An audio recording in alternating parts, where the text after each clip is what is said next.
You ask Tiger to calculate. This deals with linear inequalities with one unknown.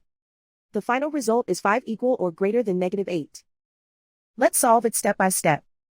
Simplify the expression. Group like terms.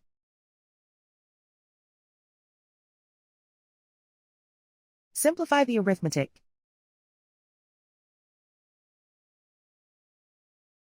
Group all x terms on the left side of the inequality. Add 3x to both sides.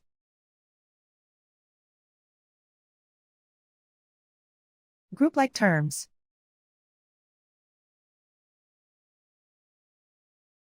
Simplify the arithmetic.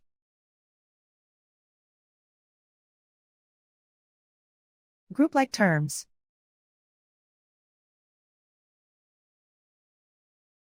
Simplify the arithmetic.